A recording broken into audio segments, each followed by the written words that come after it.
If you're one of the millions who visited Laineygossip.com, you've probably heard of the Squawking Chicken. That's the nickname Elaine Lui's mom, Judy, has had most of her life. Their complicated mother-daughter relationship is the subject of Lainey's brand new book, Listen to the Squawking Chicken, When Mother Knows Best, What's a Daughter to Do? A memoir, sort of. Elaine joins us in the BT studio this morning.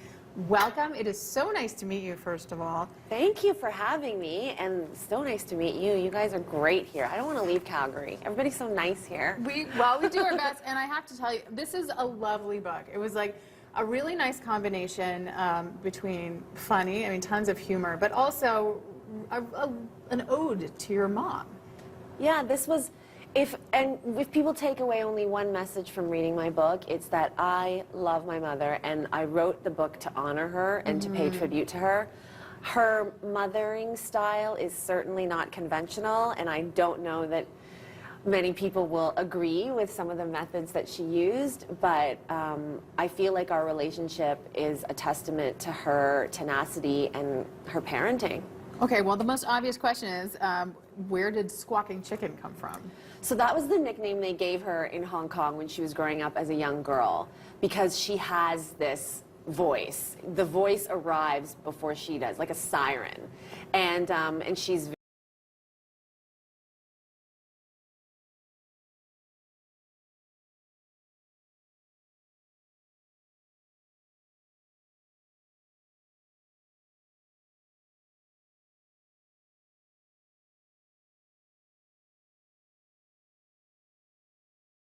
So I thought if I was going to write a book about her lessons to me, then why not call it Listen to the Squawking Chicken, because I've been listening to her for that long. Now, you've obviously had an incredibly close, intimate relationship for your entire life, but your mom has suffered some significant health problems. Yes. You were writing this as you were caring for her a few years ago.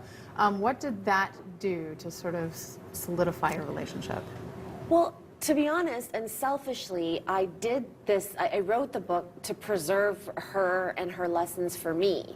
We didn't know whether or not, you know, we'd come out of her hospitalization with good news. So for me, this is a documentation of our relationship and all the lessons that she's downloaded to me. And I feel like I'll always have something tangible. Like the one day I might not be able to call her and I don't hear her squawking at me anymore. That's hard to think about. It is hard to think about, and I had to confront that. So having confronted it, and I'm still confronting it, I feel like this is something I'll always be able to hold on to. Well, the rest of us derive tremendous enjoyment out of it. Let's talk about some of the lessons. In your mind, what are some of her best qualities? Well, to me, I mean, other people might not agree, but to me, her best quality is her honesty. I mean, she won't hesitate to tell you if she thinks you've said something stupid, if she thinks you've done something stupid, if she thinks you look terrible.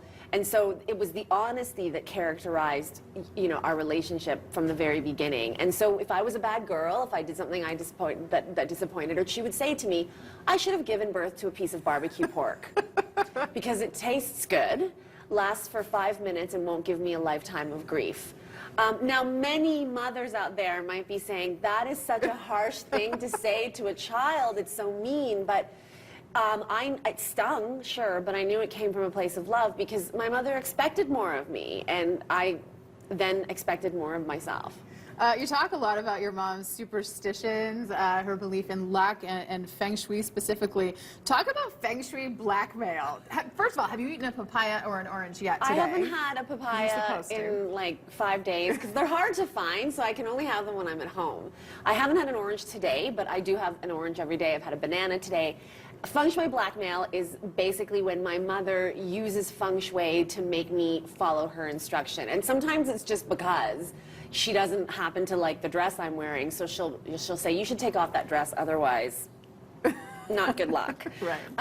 And then other times she gives me the feng shui blackmail when it's legitimate, when she actually thinks that a course of action will be bad luck and could affect my career or my life. But yeah, she uses feng shui to blackmail me and control me all the time. That's why I wear earrings every day. It is truly, it's such an enjoyable read. It's funny, it's poignant. There's an event tonight, almost sold out. WordFest presenting Elaine Lui in conversation with Jan Arden. That's going to be fun at the Calgary Public Library. Tonight, reception at 6:15. Event begins at 7 o'clock. Wordfest.com. We'll have links on our website, breakfasttelevision.ca. Really love this book, and a pleasure to have you in the studio Thank you this morning. so much for having me. Come back anytime. Oh, for sure.